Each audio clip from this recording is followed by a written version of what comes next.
वैसे ये रीट की बात नहीं, ये राजस्थानी भाषा की बार क्या कि बार बार मांग उठती है कि राजस्थानी भाषा को संविधान में दर्जा दिया जाए, तो दर्जा नहीं दे रहे हैं, खुश करने के लिए नया टॉपिक जोड़ दिया। इतने से तो क्या होता है, संविधान में मिले तब कोई बात बने। अब राजस्थानी भाषा का एक विस्तृत टॉपिक जो पहली बार हो सकता है, ऑफलाइन में इनको नहीं करवाया जाता, पूरा डिटेल भी नहीं मिलता। वैसे हमारी नई रीट की किताबों में इसका पूर्णतः डिटेल है, किताबों में तो चलो सब में ही होता है। एक 10वीं क्लास में दे रखा है इसको, तो प्रश्न तो वहां से उठेंगे, तो उस 10वीं क्लास को तो पूरा मैं सेपरेट अलग से कराऊंगा। लेकिन उससे पहले राजस्थानी भाषा को थोड़ा हम परिचय कर लेते हैं, थोड़ा जान लेते हैं, क्योंकि जब टॉपिक को 4 टॉपिक इसको अलग से दिए हैं तो प्रश्न भी हो सकता है ढंग से उठा ले, इसलिए हम थोड़ा सा इसका चर्चा करेंगे पूर्णतः। मैं जहां जहां आप पेन चलाते रहना, जहां जहां जरूरत होगी वहां मैं बताता जाऊंगा कि ये बात नोट कर लो और ये बात नोट मत करो, यानी इन सिर्फ सुनो और इन लिखो। राजस्थानी भाषा, अब आपको ये तो पता चल रहा है कि राजस्थानी जो नाम पड़ा होगा वो कहीं ना कहीं राजस्थान की वजह से पड़ा होगा, यानी राजस्थानी भाषा नाम जो है वो राजस्थान की वजह से ही पड़ा है। लेकिन हमारी इस विस्तृत के लिए एक मरु भाषा शब्द और प्रयोग किया जाता है। अभी हम सिर्फ थोड़ी चर्चा कर रहे हैं धीरे धीरे। राजस्थान की जो प्रधान भाषा बताई गई है, प्रधान भाषा जो वो एक प्रकार से मरु भाषा है, ये ज्यादातर साहित्यों में प्रयोग की गई, यानी एक प्रकार से ये साहित्यिक भाषा है। अभी आपको समझना है, अभी थोड़ा हम चर्चा कर रहे हैं। अबुल फजल जो है, आईने अकबरी जिसने लिखा था, अबुल फजल, अबुल फजल ने और मुख्य भाषा जो बताई है वो मारवाड़ी को बताई है। किसको? मारवाड़ी। ये छोटी छोटी बातें हैं, साथ साथ में नोट करते रहना, ठीक है। के एम मुंशी, कन्हैयालाल माणिक्यलाल मुंशी, इस क्षेत्र की जो भाषा थी उस भाषा को उन्होंने गुजरी अपभ्रंश कहा, गुजरी अपभ्रंश। अभी जिक्र करेंगे सर ये अपभ्रंश क्या है, गुजरी नाम क्यों आया होगा, यानी एक प्रकार से गुर्जर प्रदेश की भाषा भी कह सकते हैं, क्योंकि राजस्थान की ये जो भाषा पनपी है ना वो कहीं ना कहीं गुजरात की वजह से ही पनपी है, और गुजरात से अलग होके ये एक दूसरी भाषा मारवाड़ी या मरु भाषा या राजस्थानी भाषा पनपी होगी कहीं ना कहीं भी। किसी भी भाषा का इतिहास बहुत लंबा चौड़ा इतिहास होता है, छोटा मोटा नहीं। कहीं ना कहीं गुजरी अपभ्रंश, अपभ्रंश का अर्थ होता है बच्चों बिगड़ा हुआ रूप, यानी बिगड़ेड़ी भाषा। जैसे हिंदी की बिगड़ी हुई अपभ्रंश हो जाए राजस्थानी, किसी चीज की बिगड़ा हुआ रूप होता है एक प्रकार से अपभ्रंश। अब तो सीधा सा पूछ ले राजस्थान की उत्पत्ति तो सीधी अपभ्रंश से कह सकते हैं, गुजरी अपभ्रंश से कह सकते हैं, सीधा सीधा। यानी राजस्थानी भाषा का जो विकास है वो इसी से हुआ, जो आगे चलकर यही बिगड़ी हुई भाषा आगे चल के कहीं ना कहीं डिंगल कहलाई होगी। छोटी छोटी बातें हैं, अभी हम हो सकता है यहां से प्रश्न आपको न भी पूछे। एक छोटा सा मैं आपको, ये थोड़ा सा लिखो तो लिख लेना, न लिखो तो कोई बात नहीं। देखो छोटा सा मैं आपको एक वंश वृक्ष तैयार करता हूं। क्या तैयार कर रहा हूं? वंश वृक्ष। क्या वृक्ष? मूल भाषा क्या है सर? मूल भाषा तो संस्कृत है, सभी भाषाओं की जननी संस्कृत है, बच्चा बच्चा इस बात को जानता है। संस्कृत किन की भाषा थी? आर्यों की भाषा थी, यानी हम कह सकते हैं मूल भाषा कहीं ना कहीं आर्य भाषा रही होगी। जो आर्य बोलते थे वो संस्कृत थी। अब संस्कृत भी 2 रूपों में हुई है एक प्रकार से, यानी हम इसे वैदिक संस्कृत कह दूं। अब वैदिक संस्कृत थोड़ी टफ है, आपको पता है इस चीज का। एक तो संस्कृत लिखित में आई, एक संस्कृत बोलने में आई। अब आपको पता है संस्कृत भाषा बोलने में टफ होती है, तो वैसे देखिए तो लिखित और मौखिक दोनों अलग अलग प्रकार से चली संस्कृत भाषा, और इन्हीं संस्कृत भाषा को आगे चल के फिर 2 रूप बने इसी संस्कृत भाषा, यानी वैदिक संस्कृत का। एक तो बनी पाली और एक बनी संस्कृत, यानी जो बोलचाल की भाषा बनी वो एक प्रकार से पाली भाषा बनी। फिर पाली भाषा फिर आगे 3 भागों में डिवाइड हो गई। पाली भाषा फिर 3 भागों में डिवाइड हुई। कौन सी? सोरसेनी, मागधी, क्योंकि भाषाएं बढ़ती जाएगी, और महाराष्ट्री। समझने के लिए छोटा दोबारा समझा दूंगा, इसमें कोई बात नहीं। अब ये जो सोरसेनी प्राकृत थी ये आगे जाके फिर 2 भागों में डिवाइड हुई। ये सोरसेनी, जिसके अंदर एक आई गुजरी अपभ्रंश, जो गुजरात क्षेत्र के आसपास बोली जाती होगी। दूसरी आई सोरसेनी अपभ्रंश, अपभ्रंश शब्द तो आगे लगाना ही है क्योंकि बिगड़ा हुआ रूप है। और दोस्तों इन्हीं गुजरी अपभ्रंश और शोरसेनी अपभ्रंश जो आगे बनी, वो गुजरी अपभ्रंश आगे जाके राजस्थानी बनी, और ये जो शोरसेनी अपभ्रंश है वही आगे जाके हिंदी बनी। हमें किससे मतलब है? एक बार हमें मतलब राजस्थानी से है। राजस्थानी गुजरी अपभ्रंश का एक परिवर्तित रूप है। सीधा कहते अपभ्रंश है, अपभ्रंश राजस्थानी बनी, सीधो सीधो याद रखो, ज्यादा फिर विकासो दिमाग है तो ज्यादा फिर क्यों। अब देखो, दुनिया की कोई भाषा हो, भाषा जो बनती है वो हमेशा लिपि से ही बनती है, कोई न कोई लिपि तो रही होगी। तो हम अगर बात करें, हमारी चर्चा किससे चल रही है? हमारी चल रही है राजस्थानी की। जो हम बोलते हैं, जो आपा बोला, हाँ वह राजस्थानी है। बिना देखा तो मैंने राजस्थानी में भी बोलना चाहिए, मैं हिंदी क्यों छांटने लग रही हूँ भाई? तो राजस्थानी क्या निकली है, क्या स्यू निकली है, वह आपा चर्चा कराना। देखो राजस्थानी जो की है, बिंगी भी कोई ना कोई लिपि तो हुई होगी। बिल्कुल गुरुजी हुई है, कोई ना कोई लिपि तो हुई होगी, कोई ना कोई लिपि तो रही है। देखो बिया देखा तो हिंदी की लिपि कौन सी है गुरुजी? हिंदी की लिपि तो देवनागरी है, सारा नहीं बेरो है। इंग्लिश की है, रोमन है। राजस्थान की लिपि बिया देखा है तो थोड़ी मोटी देवनागरी मिलती जुलती है। कुछ अक्षरान अगर छोड़ दूं तो लगभग देवनागरी मिलती जुलती है राजस्थानी, कोई ज्यादा अंतर को नहीं।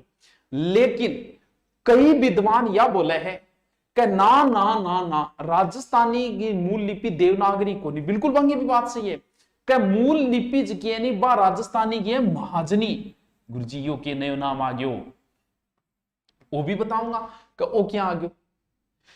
कई विद्वान कहे कि राजस्थानी की लिपि की है वह देवनागरी को नहीं, वह महाजनी है।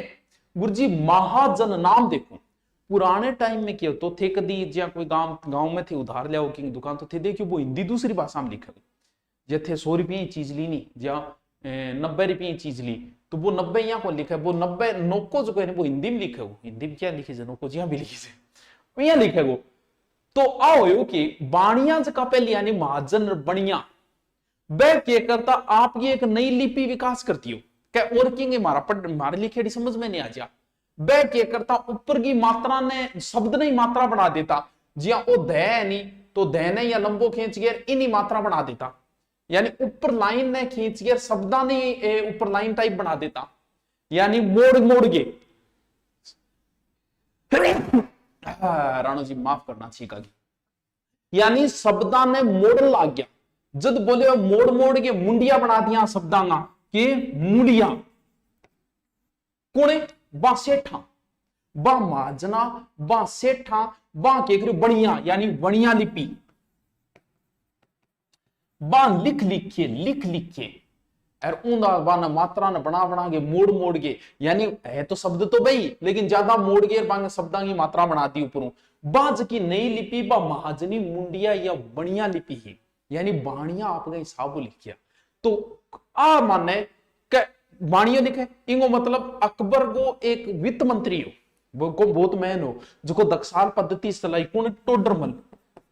यो टोडरमल जो महाराणा प्रताप ने समझाने में लास्ट अभियान के रूप में, वो टोडरमल आ बतावे का आ लिपि को जो विकास करियो नहीं अणभाइडा ही करियो, कौन करियो टावरो, टोडरमल करियो।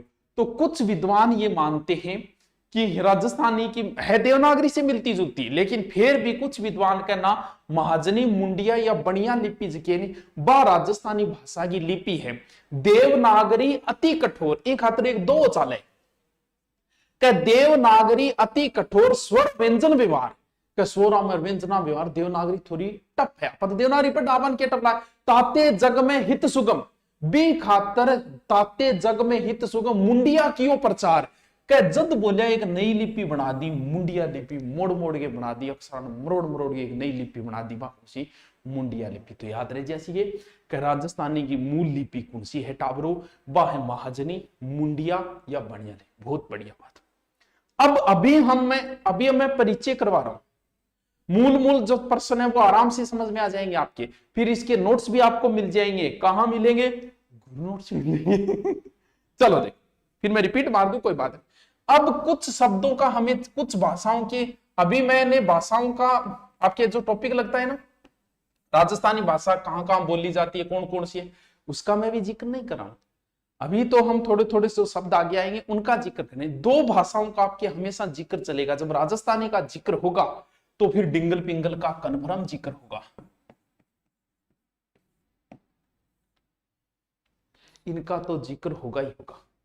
वैसे बच्चों बता दूं कि डिंगल कहीं भी बोलने में प्रयुक्त नहीं होती। ये मारवाड़ी एक साहित्यिक भाषा है। सीधो नक्शों में बनाऊं नहीं टावरो, इन्ने डिंगल है इन्ने पिंगल है, इन्ने डिंगल है इन्ने पिंगल है। पूर्वी राजस्थान की पिंगल पैसे, पूर्वी पैसे पिंगल, पश्चिमी राजस्थान की डिंगल। विस्तृत जिक्र बाद में कराना, ठीक है। डिंगल जो भाषा है वो एक प्रकार से साहित्यिक भाषा है, साहित्य में ज्यादा प्रयोग होती है। साहित्य कब कब लिखा जाएगा, अगर आपसे पूछ ले साहित्य कब लिखा जाएगा। अब टाबरो कोई मेरे गुणगान में तो भाई जी कोई साहित्य लिखे, कोई साहित्य आपा कद लिखांगा।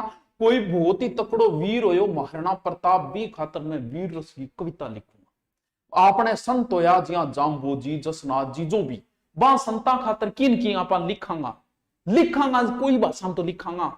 अब जितना भी थे देखो लगभग वीर और लगभग साधु संत महात्मा लोग देवता अधिकतर मारवाड़ का बेटा है, बा खातर लोग साहित्य को प्रयोग चालू करियो और बिम आ भाषा को बहुत ज्यादा प्रयोग करियो। कौन सी भाषा को, डिंगल भाषा। तो सबसे पहले प्रमाणित जो पहले सबसे पहले ग्रंथ मिला वो एक बंदे ने लिखा कुशल लाभ, कुशल लाभ पहला आदमी 1607 से 18 के बीच में एक ना पिंगल शिरोमणि ग्रंथ है, पिंगल शिरोमणि। ये पहला ग्रंथ माना जाता है जिसके अंदर डिंगल भाषा का प्रयोग किया गया। इसका मतलब इंपॉर्टेंट प्रश्न है। फिर एक दूसरा आया कु कवि बत्तीसी, कु कवि बत्तीसी। ये विक्रमी सम्मत, ये ग्रंथ जो है वो 1817 का है विक्रमी। इसके बाद में सर किसने लिखा, ये कवि बांकीदास ने लिखा। सर वो बांकीदास, ये जो है वो मानसिंह के दरबार में थे जिन्होंने लिखा था आयो अंग्रेज मुल्क रे ऊपर आंस लीनी खैसूरा। राजस्थान के अंदर अंग्रेजों का सबसे पहले विरोध करने वाले बंदे यही थे कवि बांकीदास जी। बांकीदास जी ने ग्रंथ लिखा कु कवि बत्तीसी। ये एक प्रकार से डिंगल भाषा का दूसरा ग्रंथ मान सकते हैं। पहला कौन सा है, पहला कैसे है, कुशल लाभ का है, पिंगल शिरोमणि। दूसरा है कु कवि बत्तीसी ग्रंथ है जो कवि बांकीदास जी का है। बांकीदास जी वैसे जाति से चारण थे, ठीक है। आगे चलते हैं। मुरधर्रा बांकीदास कवि लिखिया अंग्रेजारी चाला ने, चेतक रो चतुर गीत लिखियो चेतावन हिंदरे बाला ने। इस प्रकार से इनका लाइन है। इनके ने एक डॉक्टर है जिनका नाम है सुनीति कुमार चटर्जी। परिचय करा रहा हूं अभी क्योंकि आपका मुझे लगता है ये टॉपिक पहली बार पढ़ रहे हो तो मैं चाहता हूं कि फुल डिटेल से पढ़ाऊं ताकि ऊपरी ऊपरी प्रश्न तो आपके ऐसे ही याद रह जाए। एक तो क्यों जो टॉपिक पहले पढ़ चुके उनमें समस्या नहीं आती।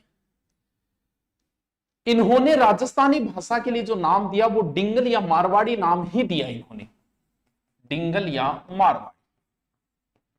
लिखो तो लिख लेना, याद करो तो कर लेना, अच्छी बात है। नरोत्तम दास जी ने भी डिंगल शब्द का ही प्रयोग किया राजस्थानी के लिए। किसने, नरोत्तम दास। इन्होंने भी राजस्थानी के लिए मूल रूप से कौन सा शब्द का प्रयोग किया है, इसी डिंगल शब्द का। फिर है गजराज ओझा, गजराज ओझा कवि। इन्होंने ये कहा कि डिंगल में डे शब्द ज्यादा आता है, यानी डिंगल में डे शब्द ज्यादा आने की वजह से इसका नाम डिंगल पड़ा। ऐसा है नहीं, कहते हैं भी मत है ये तो इनका। गजराज जी ओझा। डिंगल में जो साहित्य लिखा गया था ना बच्चों, वो लिखा गया था वीर रस का। और जब भी कभी वीर रस की कविता सुनाए तो उसमें डे और ढे सबसे ज्यादा आते। हिंदी साहित्य के जो बच्चे हैं जिन्होंने वीर रस पढ़ा उन्हें पता है, आहुंड कटे नर मुंड कटे कट कट के झुंड कटे, यानी डे डे ज्यादा आएगा। यानी इसलिए बोला कि डे ज्यादा डिंगल पड़ गयो। जचरना बात तो कौन, लेकिन आप मान लो। फिर है पुरुषोत्तम दास जी को मत।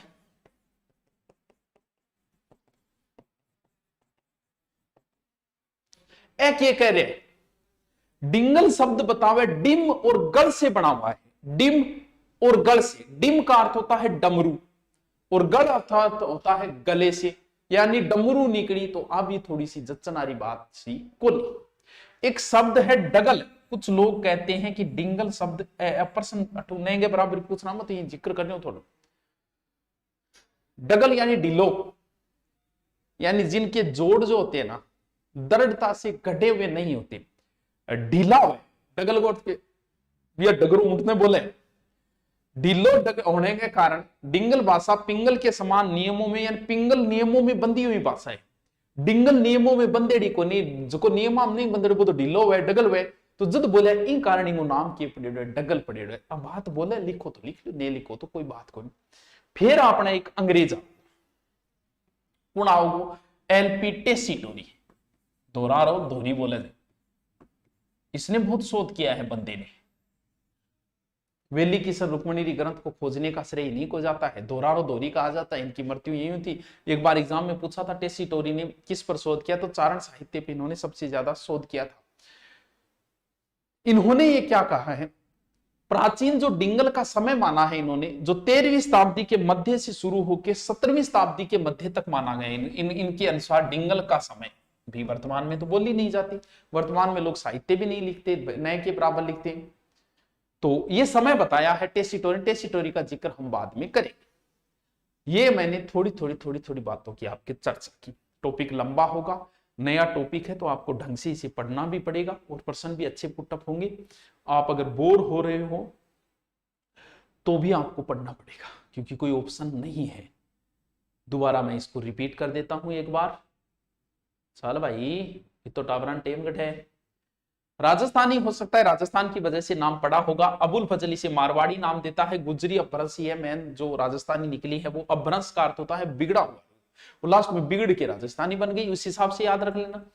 संस्कृत जो भाषा थी वो दो थी, एक तो लौकिक संस्कृत जो लोग बोलते थे, एक लिखित संस्कृत। तो बाद में वो आगे जाके पाली 3 भागों में बटी, सोरसेनी, मागधी और महाराष्ट्री।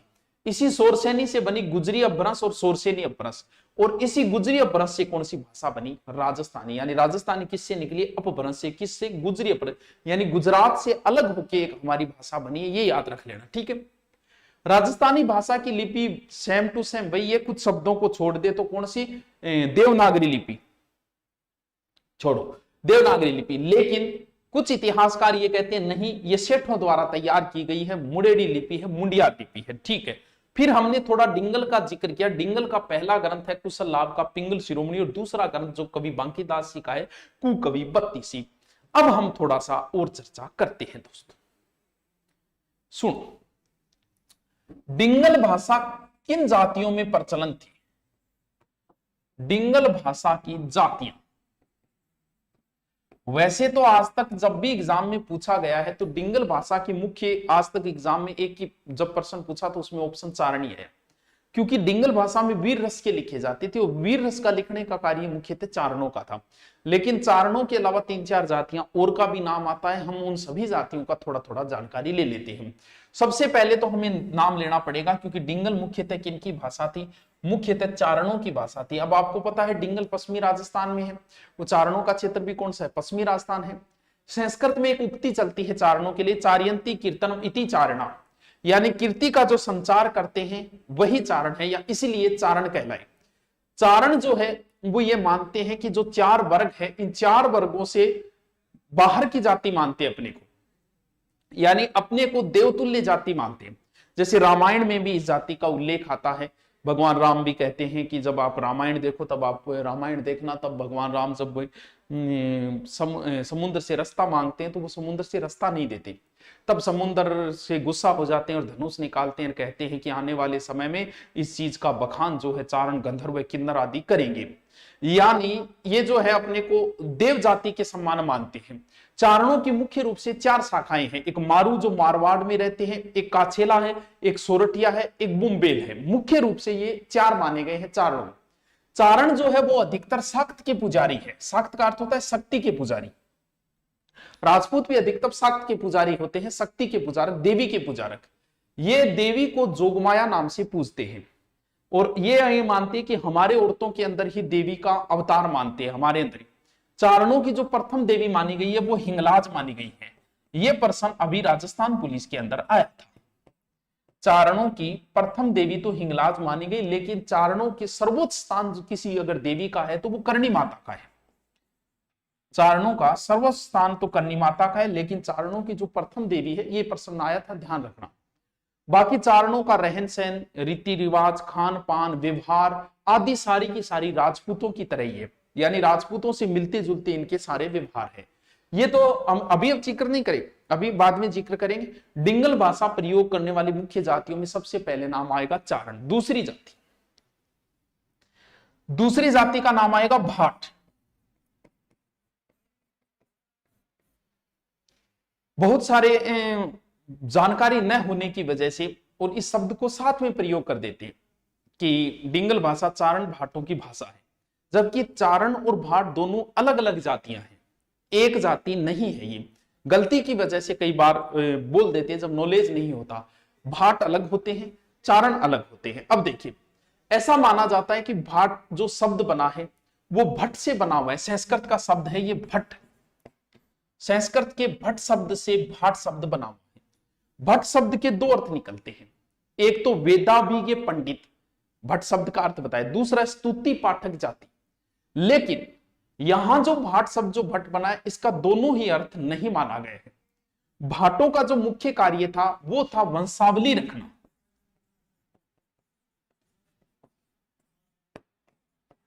वंशावली का मतलब रिकॉर्ड रखना। आपको बता दी, बही के अंदर रिकॉर्ड रखा करते थे और सरकार भी इनके रिकॉर्ड को प्रमाणित मानती थी। किनके? भाटों के रिकॉर्ड को सरकार भी प्रमाणित मानती। अब इनमें भी अलग अलग प्रकार है। जैसे राजपूतों के भाट जो है वो बड़वा कहलाते थे। देखो, ये जो मैं बता रहा हूं, हो सकता है इसमें कुछ गलती भी हो जाए, क्योंकि कोई व्यक्ति इसे बुरा न माने। ये सारी जो बातें बता रहा हूं मैं लिखित प्रमाण सहित बता रहा हूं। अगर मुझसे कोई पूछेगा कि सर बताइए कहां लिखा है कि राजपूतों के भाट बड़वा कहलाते थे, महेश्वरियों के भाट जो है वो जागा कहलाते थे, भाटों के भाट जो है वही बांचा भाट कहलाते थे, तो बाकायदा मैं इसका आपको प्रमाण दे दूंगा। भी हो सकता है कि आज जातियां बदल चुकी है, आज सारे कार्य भी छूट चुके हैं। जैसे चारणों का कवियों का काम था, तो आज तो नए के बराबर कवि बचे हैं। तो वही बात है, तो काम प्रत्येक काम छूट गए पुराने के हिसाब से, तो इसे कोई अन्य था न लेवे। इनका चारण पहली जाति है, इनसे संबंधित दूसरी जाति भाट है। तीसरी जाति जो डिंगल भाषा से संबंधित है वो है राव। कौन सी? राव। आम धारणा ये मानी जाती है कि राव और भाट जो है वो एक ही जाति है, परंतु राव इस बात को स्वीकार नहीं करते। वो अपने को भाटों से अलग बताते हैं। बाकायदा किताब में लिखा हुआ है, वही लाइन में बोल रहा हूं। देखो, ये अपनी उत्पत्ति जो है राव वो ब्रह्म यज्ञ से मानते हैं। राव जाति के मुख्य रूप से डिंगल और पिंगल दोनों के कवि मिलते हैं। जैसे चंद्रवरदाई जो है वो राव जाति से था। कौन? पृथ्वीराज रासो का लेखक। किशोर दास, गुलाब जी आदि किस जाति से थे? वो राव जाति से थे। चौथी एक जाति और है जो है किससे संबंधित जातियां बता रहा हूं मैं बता रहा हूं डिंगल भाषा का प्रयोग करने वाली जातियां, जिसमें चारण है, भाट है, राव है। आगे देखते हैं, देखिए चौथी जो है वो है मोतीसर। हो सकता है आपने इस जाति का नाम नहीं सुना होगा, लेकिन डिंगल में सबसे सिद्धस्ती यही माने जाते हैं। कच्छ भुज के कवि थे, राजकवि कच्छ गुजरात के, मांडल जी चारण कच्छ भुज के थे, वो गुजरात के। उनका विवाह जो है, उनकी पुत्री का विवाह जो है वो माणक जी राजपूत के साथ हुआ। कहते हैं कि इन्हीं की संतानें आगे जाके मोतीसर कहलाई थे। ये जो लोग हैं वो एक प्रकार से चारणों के गांव में जाते हैं, चारणों के एक प्रकार से आश्रित कह सकते हैं, चारणों के गांव में जाते हैं। डिंगल भाषा में ये गीत लिखते हैं मोतीसर। डिंगल भाषा में गीत गाते और डिंगल भाषा गीतों में ये बड़े दक्ष होते हैं मोतीसर। इनके गीत जो है वो चारणों से भी ज्यादा असरदार माने जाते हैं, डिंगल के इनके गीत। फिर अगली है ढाडी। हम डिंगल भाषा प्रयोग करने में मुख्य मुख्य देखो, ढोल बजाते हैं उन जाति प्राचीन समय में ढोली बने, वैसे ही रबाब जो बजाते हैं वो ढाडी बने। ये जो लोग हैं वो सेना में वीर रस के लिए, सेना में वीरता के गीत गाते थे, और वीरता के अंदर सबसे ज्यादा डिंगल भाषा का ही प्रयोग किया जाता है। तो ध्यान रहे, ये जो मैं बातें बता रहा हूं वो लिखित बातें हैं, कोई इन बातों को अन्यथा न लेवे। हो सकता है कोई जाति कुछ मानती है, कोई कुछ मानती है, तो उनसे मैं पहले ही माफी मांग लेता हूं। चलो ठीक है, नेक्स्ट चलते हैं आगे। अगर आपसे सीधा पूछे कि चारणों की मुख्य भाषा कौन थी, सीधा उत्तर कर देना डिंगल। आगे जिक्र करें, डिंगल बोल के भी बताएंगे, दोहे भी बताएंगे, कोई बात नहीं है, आगे देखो। अब हम करते हैं राजस्थान की मुख्य शैलियां। मुख्य शैलियां बहुत पढ़ना पड़ेगा, ग्रंथ वगैरह सब पढ़ना पड़ेगा, मैं पूरा डिटेल करा दी, थारी हिम्मत चाहिए। राजस्थान की मुख्य शैलियां, सॉरी नहीं, 4 शैलियां। पहली जैन शैली। भी राजस्थान में जो भी ग्रंथ लिखे गए वो एक तो जैन शैली के अंदर लिखे गए, दूसरा चारण शैली के। जब आप RS मैन का पेपर दोगे ना, उसमें एक प्रश्न हर बार आता है कि चारण साहित्य के बारे में उल्लेख कीजिए। तो आज डिंगल आप पढ़ के, राजस्थानी पढ़ के वो चीजें कवर कर दोगे आप। लौकिक शैली,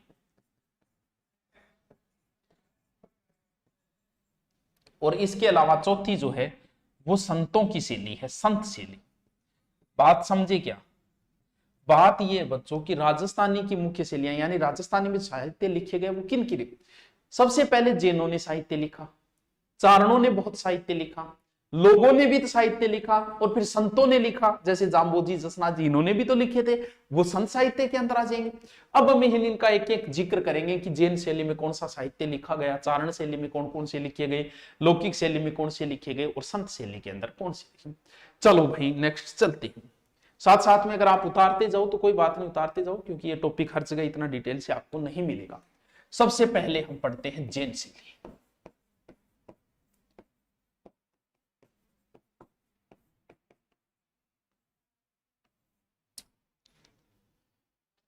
जैन धर्म को मानने वाले, जैन धर्म के पक्षधर जो थे, उन्होंने एक विशेष शैली का उद्भव किया, और उस शैली का नाम था कौन सा? जैन शैली। अब जैन शैली के मुख्य ग्रंथ, यहां से अगर आप लिखना चाहो तो लिख सकते हो कि सर जैन शैली के कौन कौन से मुख्य मुख्य ग्रंथ थे। देखिए, पहला है धूर्ताख्यान। धूर्ताख्यान, अभी साहित्य शुरू नहीं है, अभी राजस्थानी भाषा शुरू नहीं, अभी तो परिचय ही चल रहा है, लेकिन प्रश्न यहां से भी तो, ये चित्तौड़ में लिखा गया था हीरभद्र सूरी द्वारा। ये जैन शैली में लिखा गया है, हीरभद्र, सॉरी शैली नहीं, सूरी, हीरभद्र सूरी द्वारा लिखा गया। दूसरा ग्रंथ है कुवलमाला, कुवलयमाला, कुवलयमाला। ये भी किसमें लिखा गया है? जैन शैली के अंदर लिखा है। किसने लिखा था? जालोर में उद्योधन सूरी। ये रटना पड़ेगा भाई, ये ग्रंथों के नाम तो रटने ही पड़ेंगे। फिर एक ग्रंथ है कानड़ दे प्रबंध। सबको पता है कानड़ दे प्रबंध किसने लिखा था? पद्मनाभ ने लिखा था। पद्मनाभ कौन था? ब्राह्मण था। कानड़ दे प्रबंध जो है वो पद्मनाभ ने लिखा, लेकिन पद्मनाभ था क्या? ब्राह्मण था, जैन नहीं था। वह माधवानल, एक ग्रंथ है माधवानल। सर ये माधवानल किसने लिखा? माधवानंद आगे है कामकंद कला, पूरा कामकंद कला, कामकंद कला। माधवानंद कामकंद कला के रचयिता थे गणपति। ये जाति से कायस्थ थे। कौन? गणपति। ये गणपति हैं जो कायस्थ थे। ये दोनों, ये ब्राह्मण है, ये कायस्थ है, जैन नहीं है, लेकिन ये दोनों ग्रंथ भी जैन काव्य के अंदर ही लिखे गए हैं। मैं बता रहा हूं, पहले जैन शैली बताई। जैन शैली के अंदर जैनों द्वारा लिखे, उनसे प्रभावित धूर्ताख्यान है, हरिभद्र का याद मत रखो, लेकिन ये याद रखना कि कुवलयमाला ग्रंथ किसने लिखा? उद्योधन सूरी ने। दूसरे ये भी जैन शैली में कानड़ दे प्रबंध और माधवानल कामकंद कला। ठीक है, दूसरी शैली आपको कौन सी बताई? चारण शैली।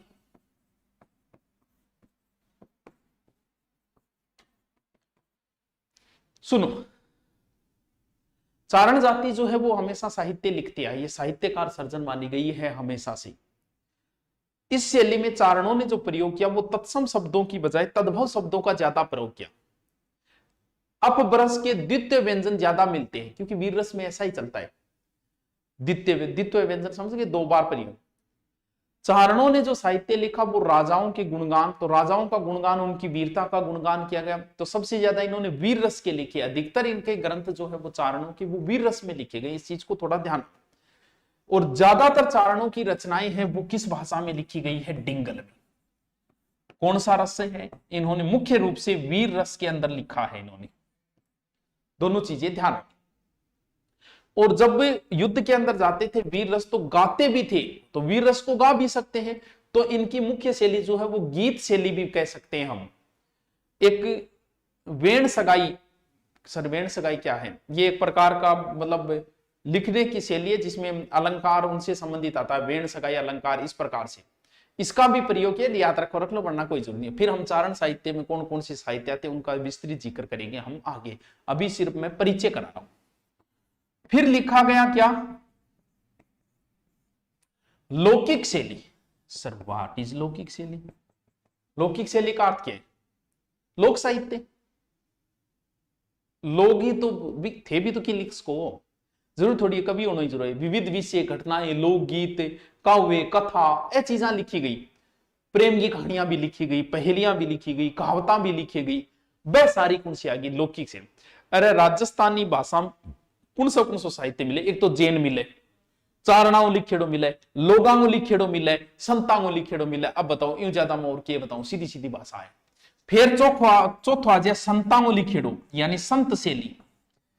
संतों की जो भाषा है वो सदुगड़ी कहलाती है। वैसे कबीर जी की भाषा थी सदुगड़ी, यानी बाने कोई अलंकार छंदाओं प्रयोग मुंह माई सीधो बोलती हो। इन्होंने जो लिखा वो आत्मा के बारे में लिखा, परमात्मा, भक्ति, रीति आदि विषय। संतांगता ही विषय बेटा नहीं बेरे, मोक्ष है, आत्मा है, परमात्मा है। कौन सा संत जैसे जाम्बो जी लिखियो है, दादू जी लिखियो है, और रजब जी लिखियो है, हरिदास जी लिखियो है, मीरा लिखिया है, है तो राजस्थानी शैली। तो बात को नहीं भाई इंग्लिश में लिखा है तो राजस्थानी शैली। तो ये भी एक उच्च कोटि का साहित्य माना गया है संतों द्वारा। ये आमजन की भाषा, यानी संत लिखेगा तो भाई की खाते लिखे? जनता ने समझाने तो लिखे। अरे जनता ने समझाने तो लिखे, तो जनता की भाषा में लिखना पड़ेगा। तो ये भी आम जनजीवन की भाषा में लिखा कि इन्होंने संत। अब एक छोटी सी बात मैं और कर लूं, पिंगल की, डिंगल की तो मैं जिक्र करियो, फिर पिंगल गठे बोली जाए, के बोली जाए, उसका जिक्र हम अभी नहीं करेंगे। अभी सिर्फ मैंने नाम प्रयोग कर रहा हूं मैं पिंगल, क्योंकि ये नाम बार बार आएगा। पिंगल का वास्तविक अर्थ देखें तो छंद शास्त्री है। पिंगल का वास्तविक अर्थ यही है, छंद शास्त्र। सर है क्या ये? देखो, मूल भाषा तो थी बच्चों ब्रज, लेकिन भाषा जब आमने सामने हो जाए, कोई दूसरे क्षेत्र से टकरा जाए, तो फिर कुछ शब्द तो उनके आ जाएंगे, कुछ अपने आ जाएंगे, वो हो जाएगा राबड़ी खिचड़ी मिक्स। जैसे थोड़ी बहुत अंग्रेजी सीख जाए वो फिर अंग्रेजी और हिंदी में मिक्स कर देगा शाम का 8 बजे बात है। अब कुछ लोग, बहुत से लोग इस कंफ्यूजन में रहते हैं कि मैं हरियाणा से हूं। क्यों हुए? इस वजह से हुए कि हरियाणा हमसे 40 किलोमीटर दूर है, तो हरियाणा की भाषा और कुछ राजस्थानी मेला भाषा घसर पसड़ होगी, मिल गया, क्योंकि आधा में कुछ शब्द हरियाणा का बोलना के कुछ राजस्थानी, और एक नई भाषा सी बन जाए। यानी इधर ब्रज की भाषा थी, इधर राजस्थानी थी, जब ये दोनों मिल गए बीच बीच को रूप काट लिए, वही पिंगल हो। यानी ब्रज भाषा और राजस्थानी का मिश्रित। सर पिंगल भाषा के प्रमुख ग्रंथ ये लिख लेना, खुमान रासो। पिंगल भाषा का प्रमुख ग्रंथ है खुमान रासो। पृथ्वीराज रासो बहुत इंपॉर्टेंट है। पृथ्वीराज रासो किसने लिखा था? चंद्रवरदाई ने, वो बहुत इंपॉर्टेंट है, वो पिंगल भाषा में लिखा गया है। हमीर रासो तो याद रह जाएगा, हमीर भी साइड को सवाई माधोपुर साइड इमें लिखेड़ो है। अवतार चरित्र कई बार पूछ लेना, निम्न से पिंगल भाषा का ग्रंथ है, वहां समस्या आ जाएगी। राजविलास, और नहीं याद रख सको तो ये पृथ्वीराज रासो, खुमान रासो, ये 3 तो जरूर याद रखना। ये ग्रंथ किस में लिखे गए हैं? पिंगल भाषा। कुछ राजस्थान में हुए, बाहर भी हुए, उन्होंने पिंगल में लेके एकदम शुद्ध ब्रज भाषा में लिखा। यानी शुद्ध ब्रज भाषा में किन लोगों ने लिखा? ये तो पिंगल है। पिंगल तो राजस्थानी मिश्रित थे, लगभग पढ़ दिया जी आपने। एक कवि हुए मिर्जा राजा के दरबार में बिहारी, और बिहारी सत से ही जो लिखी गई थी ना, वो पूर्णतः ब्रज भाषा में है, वो पिंगल भाषा में नहीं है। कुलपति मिश्र, सर यो कौन है? कुलपति मिश्र बिहारी को भांजो हो, जिसको 52 ग्रंथ लिखा टाबरो, ये भी किस में आ जाएगा, ये भी ब्रज भाषा में आ जाए। सोमनाथ नागरीदास, सोमनाथ और नागरीदास, इन लोगों ने जो लिखा वो पूर्णतः ब्रज भाषा के अंदर लिखा। सर थे तो बहुत लंबो खींच रही, और खींचूंगा, अभी तो की कौन करे, नॉर्मल बात बताइए। अब मैं थाने ग्रंथांकन ले जाऊंगा, ग्रंथों को डिटेल करूंगा, अभी उत्पत्ति और बताना है गण कितो टाइम हो गया, वही कौन बेरो पड़ रहे हो, कितो लंबो खींच दियो, बड़ो लंबो हो शायद मन जब तक मेरे विचार लागे।